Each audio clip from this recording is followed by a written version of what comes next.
Des erreurs, tout le monde en fait des erreurs dans sa vie, même en faisant des jus, hein.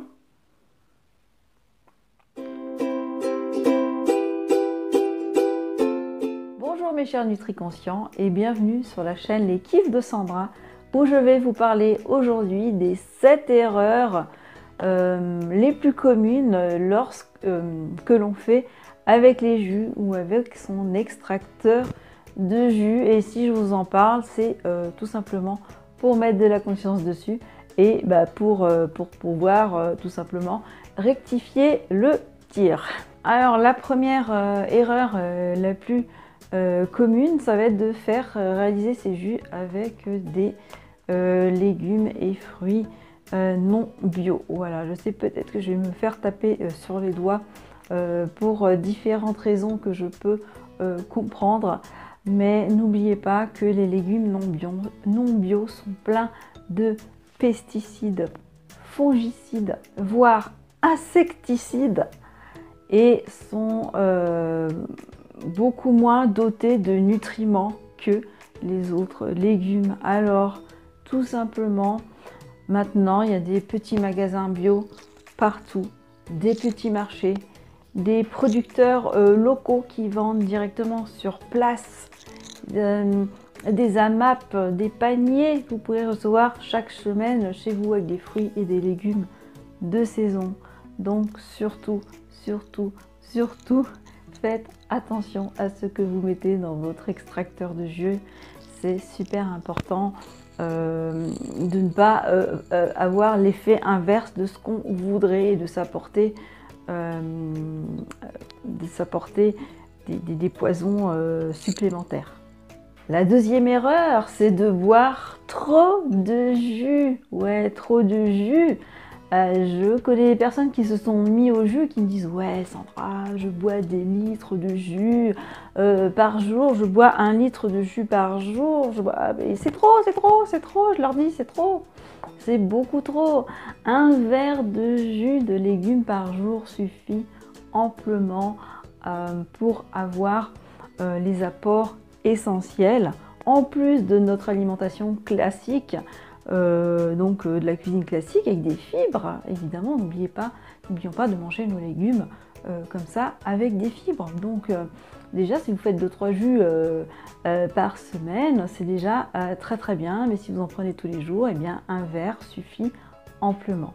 La troisième erreur, c'est de mettre trop de fruits. Attention, le pic d'index glycémique qui augmente trop, attention à votre pancréas et attention évidemment aux diabétiques, au diabète. Donc faites attention de ne pas mettre trop de fruits. C'est vrai que si vous commencez seulement à incorporer les jus dans votre vie, je peux comprendre que vous ayez envie d'en mettre plus, que vous n'êtes pas habitué au goût, mais vraiment assez rapidement, venez sur 80% minimum de légumes dans vos jus, sinon ça fera beaucoup trop.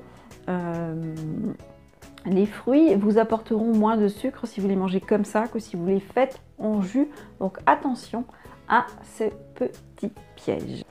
Attention aussi, si vous faites toujours le même jus tous les jours, vous allez avoir les mêmes vitamines, les mêmes minéraux, les mêmes oligo-éléments. Donc attention de ne pas vous faire toujours des jus verts, toujours des ACE ou toujours votre jus préféré qui est peut-être très bon, mais qui si vous prenez les mêmes vitamines tous les jours, c'est pas forcément très bon. Il faut quand même varier et surtout laisser varier aussi au style des saisons, au style de nombreux choix que l'on a, même en hiver, on a vraiment de nombreux choix.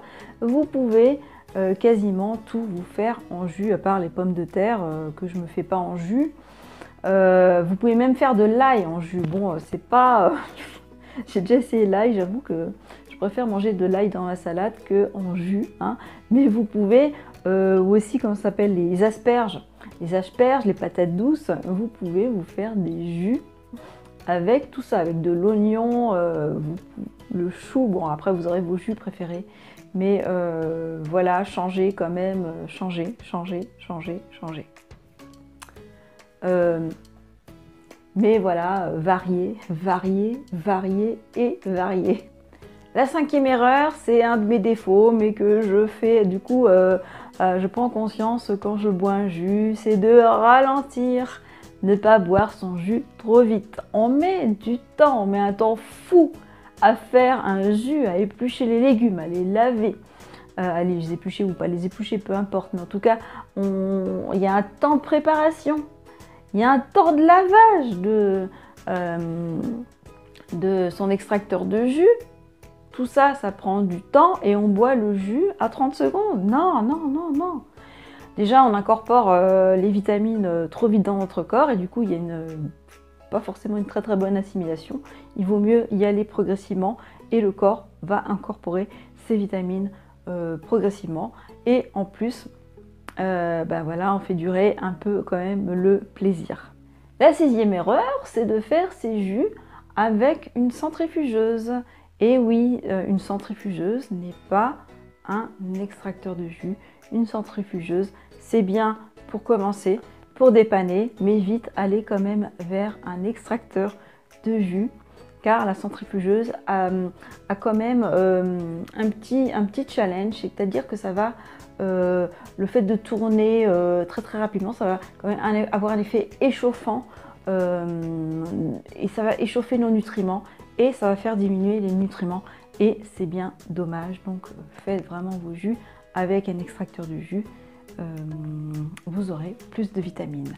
La septième erreur, c'est tout simplement de ne pas prendre soin de votre extracteur de jus. Ouais, prenez soin de votre extracteur de jus, c'est-à-dire lavez-le bien.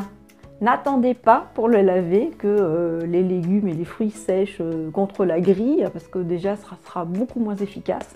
En plus, il va y avoir plein de saletés, plein de petits microbes que vous allez boire après à chaque fois que vous sortez votre appareil.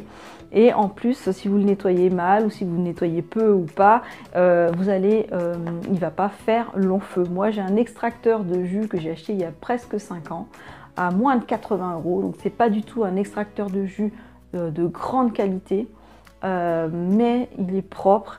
Je le nettoie à chaque fois immédiatement pour l'entretenir et puis pour toutes les raisons que je vous ai expliquées juste avant. Voilà, donc je ne sais pas si vous qui avez l'habitude de réaliser des jus ou vous qui avez l'intention de réaliser des jus, si tous ces conseils vous ont servi, j'espère que oui. Vous retrouvez d'autres conseils sur les jus sur cette chaîne. J'ai déjà tourné d'autres vidéos sur le sujet avec des recettes de jus, donc sur cette chaîne et sur mon blog leskifsdesandra.com. J'espère que cette vidéo vous a plu. Si elle vous a plu, n'hésitez pas à la partager, à la liker et à vous abonner à ma chaîne YouTube. Si je vous demande tout ça à chaque fois à la fin de mes vidéos, c'est tout simplement pour m'aider à me rendre plus visible sur YouTube, car quand les gens like, quand les gens laissent des commentaires, eh bien on a plus de visibilité. YouTube voit que on est une chaîne avec interaction avec le public et on est mieux partagé tout simplement. Voilà, pour vous, puis aussi pour m'indiquer si ça vous fait plaisir, si ça vous aide, si ça vous apporte quelque chose. Voilà, en tous les cas, je vous souhaite une magnifique semaine. Prenez soin de vous. Je vous dis à la semaine prochaine. Bye bye.